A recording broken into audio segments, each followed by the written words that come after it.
Λοιπόν, εδώ ξανά μαζί σας κυρίες και κύριοι. Σας είχαμε προαναγγείλει με ένα πολύ ενδιαφέρον θέμα, με μια πολύ ενδιαφέρουσα πραγματικά συνέντευξη. Θα αποκαλύψουμε πράγματα εδώ.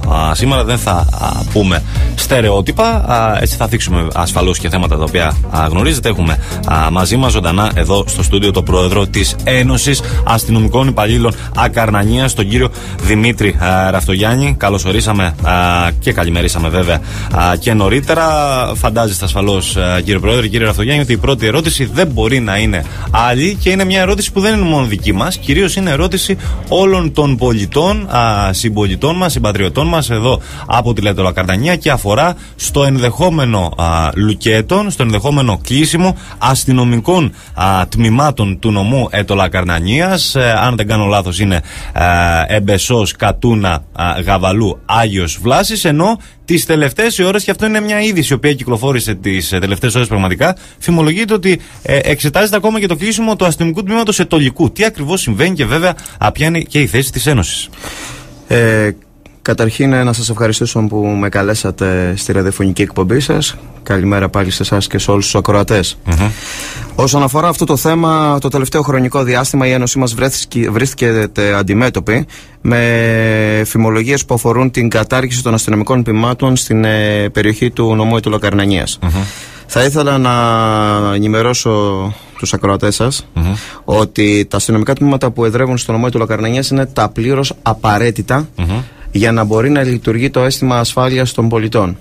Δεν υπάρχει σε καμία περίπτωση υπερβολή. Εμείς αναδιοργάνωση έχουμε κάνει το τελευταίο χρονικό διάστημα, κλείνοντας κάποια αστυνομικά τμήματα, όπως είναι το αστυνομικό σταθμό του Μύτικα και άλλα μικρότερες σημασίας τμήματα. Στη συγκεκριμένη όμως περίπτωση δεν μπορούμε να αποδεχθούμε κατάργηση αστυνομικών τμήματων όπως έχει να κάνει με το αστυνομικό τμήμα της Κατούνας, του Αγίου Βλασίου, του Εμπεσού ή της Γαβαλούς ή του Ετωλικού. Καταλαβαίνετε και είναι αυτονόητο σε όλους που μας ακούν ότι όπου μπαίνει λουκέτο σε αστυνομικό τμήμα, τρίβουν τα χέρια τους οι κακοποιοί. Που σημαίνει ότι ανοίγουν το μαγαζί τους. Φανταστείτε ότι αστυνομία έχουμε και κλέφτες υπάρχουν. Έτσι. Φανταστείτε λοιπόν αστυνομία να μην υπάρχει, τι έχει να γίνει από την απέναντι πλευρά. Διότι η αστυνομία από το ρόλο της έχει ταχθεί στο να προστατεύει τη ζωή και την περιουσία των Ελλήνων πολιτών. Φανταστείτε λοιπόν ο ρόλος αυτός να πάψει να υφίσταται. Βλέπουμε λοιπόν ότι στο βωμό των μνημονιακών απαιτήσεων, γιατί μόνο προς τα εκεί μπορώ να καταλάβω το λόγο με τον οποίο προσπαθούν στο νομό Έτολα Καρδανίας. Δεν μιλάω για άλλες περιοχές που ίσως είναι αναγκαία η αναδιόρθωση της ελληνικής αστυνομίας. Σωστά. Που τα τμήματα είναι το ένα δίπλα στο άλλο. Για να δώσω ένα παράδειγμα να καταλάβω ο κόσμος, υπάρχουν τμήματα στο νομό Αττικής, το οποίο είναι ένα αστυνομικό τμήμα στο Αγρίνιο, ένα αστυνομικό τμήμα στον Άγιο Κωνσταντίνο και ένα αστυνομικό τμήμα π.χ. στο Ελαιόφυτο. Είναι λογικό ότι κάποια από αυτά τα τμήματα θα πρέπει να συνενωθούν. Έτσι, θα είναι συγχώνευση. Να ήταν μια κρατική σπατάλη. Όμως από την άλλη, δεν μπορούν να θέλουν να κόψουν το αστυνομικό τμήμα του Εμπεσού, που για να πας σε ένα χωριό να επιληφθείς, σε έναν ορεινό όγκο όπως είναι ο Εμπεσός, θα χρειαστείς και 2 ώρες για να φτάσεις στο περιπολικό από το Αγρίνιο ή από την Αμφιλοχία. Είναι μεγάλη έκταση. Είναι πολύ τεράστια έκταση. Γι' αυτό και οι παλιότεροι είχαν φροντίσει πριν από εμάς να έχουν δημιουργήσει 2 αστυνομικές διευθύνσεις στο νομό Έτολα Καρδανίας. Την Ετωλία και την Ακαρνανία. Ακριβώς. Πάντως, κύριε Ραφτογιάννη, την ίδια ώρα, και βέβαια αυτό δεν είναι κάτι σημερινό. Πάντοτε φαίνεται, σε εισαγωγικά πάντα η λέξη για να μην παρεξηγηθούμε ούτε εγώ ούτε εσείς ούτε κανείς άλλος, πάντοτε φαίνεται ας πούμε να υπήρχε μια υπόγεια αντιπαλότητα με την αχαϊκή πρωτεύουσα, με την Πάτρα, και υπάρχει μια φημολογία, είναι δική μου πληροφόρηση αυτή, υπάρχει μια φημολογία ότι και σε αυτό το θέμα τελικά όλα γίνονται για τους πατρινούς και την Αχαΐα. Κοιτάξτε να δείτε, πληροφορίες υπάρχουν, τα αποτελέσματα φαίνονται. Τώρα αν είναι αλήθεια ή είναι ψέματα, εγώ δεν είμαι ο αρμόδιος για να το εξετάσω. Αν δεχθούμε ότι στο παρελθόν, και μην πάμε πολύ μακριά, πρόσφατο παρελθόν, ζητούσαν να καταργηθεί το πανεπιστήμιο ή θέματα με το νοσοκομείο ή άλλα θέματα με άλλες δημόσιες υπηρεσίες, τώρα έφτασε η σειρά να χτυπηθεί και η πόρτα της αστυνομίας. Αν μπορέσουν τώρα να βρούμε, αν μπορέσουμε εμείς να βρούμε κάποιες λύσεις έτσι ώστε να μπορέσουμε να κρατήσουμε τα αστυνομικά τμήματα όπως έχουν και να μπορέσουμε να τα ενισχύσουμε, θα είναι μια επιτυχία. Τι άλλο μπορούμε να κάνουμε? Να ευχηθούμε βέβαια οι συγκεκριμένες πληροφορίες να μην ευσταθούν και να μην ισχύουν, έτσι, γιατί εδώ είναι σοβαρό θέμα που, με πολλές προεκτάσεις. Δεν εφησυχαζόμαστε, αυτό είναι δεδομένο. Τώρα από εκεί και μετά εξετάζουμε τις παραμέτρους, τα γεγονότα και θα πράξουμε αναλόγως. Υπάρχει και μια φημολογία από τους τοπικούς φορείς, οι οποίοι πραγματικά μας συγκινεί που είναι έντονα στο πλευρό μας και τους ευχαριστούμε γι' αυτό, διότι δεν είναι στο πλευρό της αστυνομίας, σαν αστυνομία, σαν ένστολο, που από ό,τι καταλαβαίνετε σε πολλούς ανθρώπους μπορεί να φαίνεται και λίγο περίεργο ή αρνητικό στο να είναι ο πολίτης. Έχουν συνηθίσει στον αστυνομικό να είναι απέναντι. Βέβαια, ο αστυνομικός λόγω της φύσης της δουλειάς του πρέπει να επιβάλλει δικαιοσύνη. Συνεπώς, στον έναν θα είναι καλός και στον άλλον θα φαίνεται άσχημος. Άρα είναι ο ρόλος του. Στη συγκεκριμένη περίπτωση, οι τοπικοί φορείς είναι δίπλα μας. Τους ευχαριστούμε γι' αυτό για ακόμη μια φορά. Τους βλέπουμε ότι έχουν την τάση ακόμα και για κινητοποιήσεις. Εκεί θα πήγαινα τώρα. Τι θα γίνει, κύριε Ραφτογιάννη, σε τοπικό επίπεδο από την πλευρά σας? Προφανώς, αν αύριο το πρωί βγουν οι αστυνομικοί της Ακαρνανίας και της Αιτωλίας και πούνε κύβος ερήφθη, δυστυχώς τα τμήματα, κάποια από τα τμήματα αυτά ή όλα ή ένα ή δύο ή τρία ξέρω εγώ κλείνουν, κατεβαίνουμε στο δρόμο, άρα θα κατέβουν, αυτό είναι ξεκάθαρο, θα κατέβουν και οι φορείς. Εσείς δηλαδή είστε έτοιμοι για κινητοποιήσεις σε περίπτωση που επιβεβαιωθεί το αρνητικό σενάριο? Ό,τι και να πω ως ρόλος Προέδρου μετράει με μια σοβαρότητα. Θα μου επιτρέψετε σε αυτό το πράγμα να κρατήσω μια στάση στην οποία θα έχει να κάνει με όχι καθαρή απάντηση. Αν και έχω μάθει να απαντάω καθαρά. Στη συγκεκριμένη περίπτωση όμως, αφού γκράζουμε τις αγωνίες των συναδέλφων μου, βλέπω ότι η τάση είναι προς κινητοποιήσεις. Δεν είναι το μοναδικό πρόβλημα το οποίο έχει να κάνει. Είναι πάρα πολλά τα προβλήματα που αντιμετωπίζουμε. Δεν είναι μόνο τα οικονομικά. Τα οικονομικά μπορώ να το βάλω και στην τελευταία μοίρα. Αλλά είναι πράγματα τα οποία έχουν να κάνουν με το αξιόμαχο των σωμάτων ασφαλείας και εν γέννη των ενόπλων δυνάμεων σε μεγαλύτερη παράμετρο με τους αντιστόλους, το οποίο μπορεί να δημιουργήσει σοβαρότατα προβλήματα στο αγαθό της ασφάλειας, στην προσφορά του αστυνομικού στους πολίτες.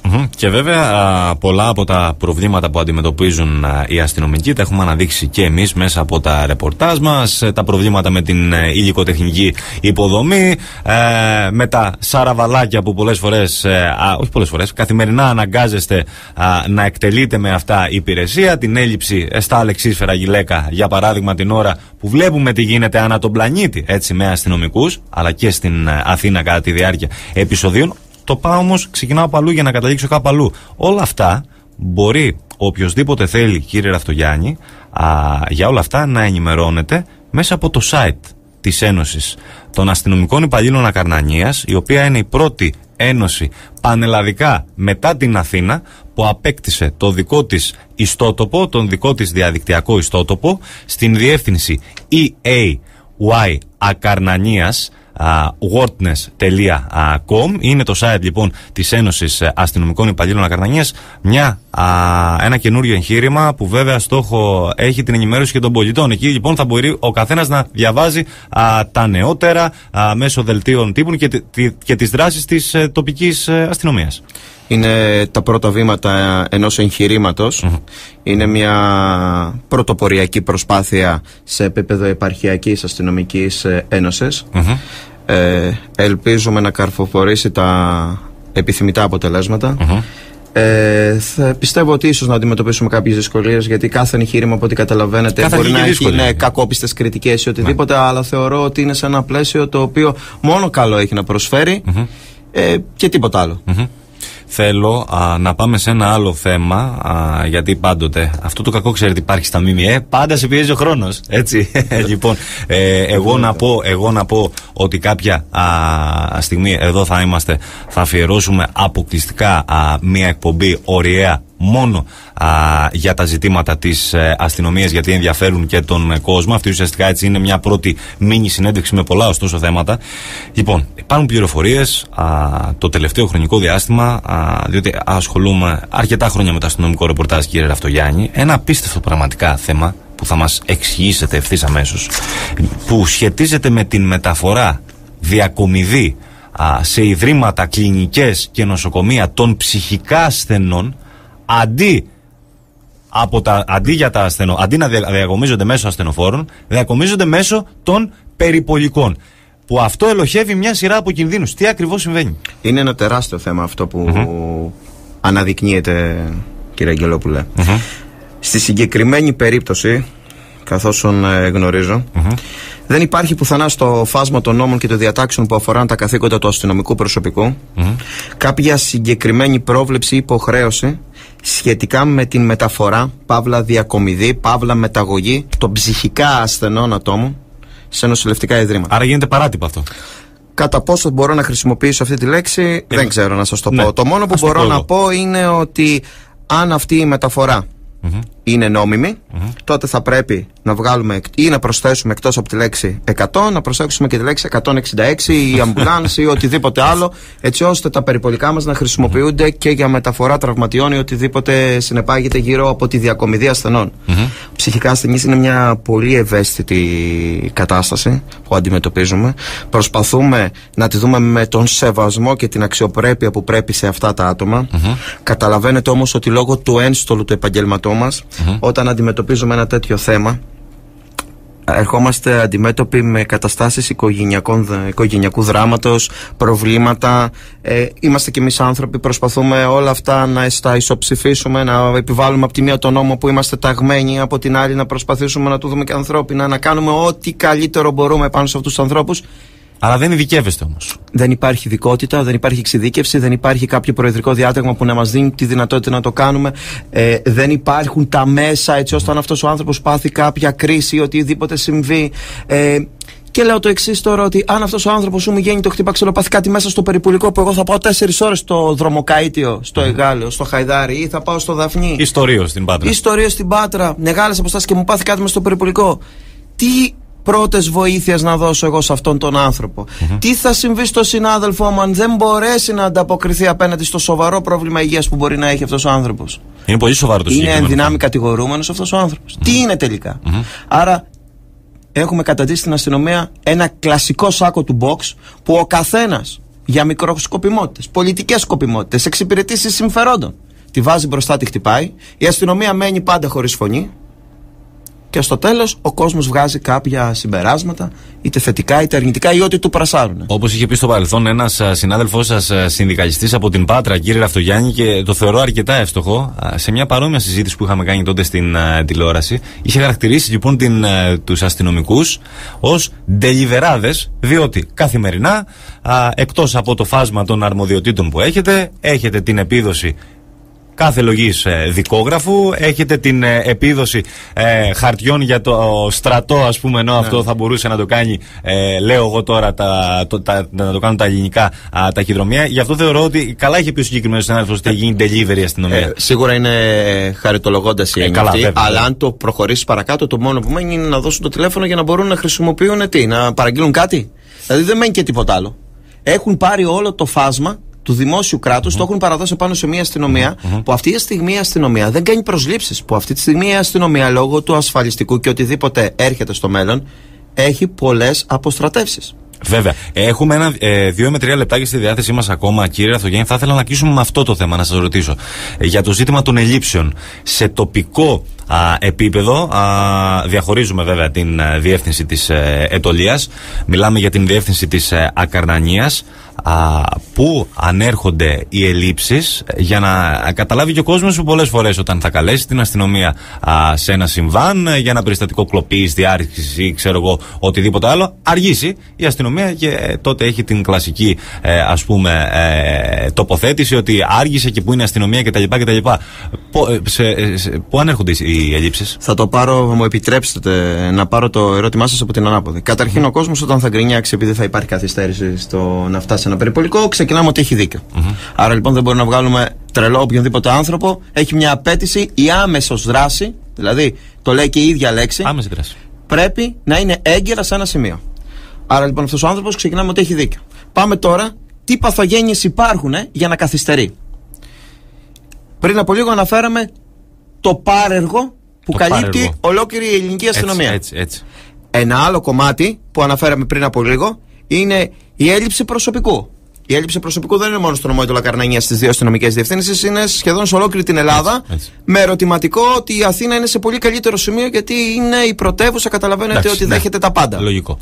Όμως, για πόσο η επαρχία θα βάλετε και δεν θα έχει το ανάλογο και απαιτούμενο προσωπικό, όταν βλέπουμε ότι η εγκληματικότητα πλέον έχει χτυπήσει και την πόρτα των επαρχιακών αστυνομικών διευθύνσεων.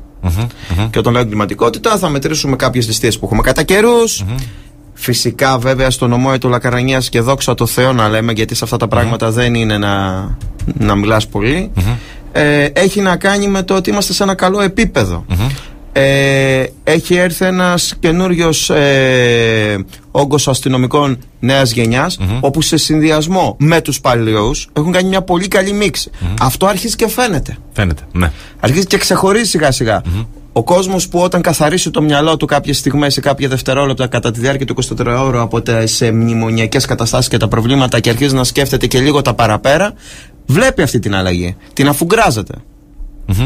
Χαιρόμαστε για αυτό που ακούμε. Η εγκληματικότητα είναι αλήθεια ότι μας έχει χτυπήσει την πόρτα. Ωστόσο, είναι διαπίστωση αυτό των περισσότερων. Αν εξαιρέσουμε κάποια έτσι κρούσματα μικροπαραβατικότητα στην καθημερινότητα, βαριά περιστατικά, ευτυχώς, δόξα τω Θεώ, είναι αντιμετωπίσιμα.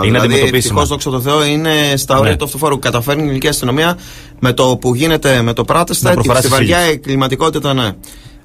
Θα ήθελα να σας ευχαριστήσω στο σημείο αυτό πάρα πολύ, κύριε Ραφτογιάννη. Εμείς θα είμαστε πάντοτε στη διάθεσή σας για θέματα που αφορούν τον κλάδο σας και κατ' επέκταση που αφορούν την κοινωνία. Θα τα ξαναπούμε και θα σας αφιερώσουμε μια εκπομπή. Σας δίνουμε το λόγο μας. Και εγώ σας ευχαριστώ που με προσκαλέσατε. Να ξέρετε ότι η αστυνομία είναι στο πλευρό όλων των πολιτών.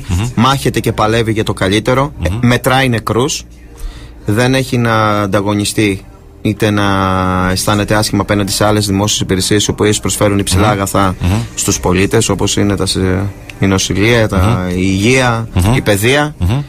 Και τα θέματα ασφάλειας είναι πάρα πολύ σημαντικά και μετράμε ανθρώπινες ζωές. Να σας ευχαριστήσουμε, κύριε Ραφτογιάννη, πάρα πολύ. Καλά, καλή σας ημέρα.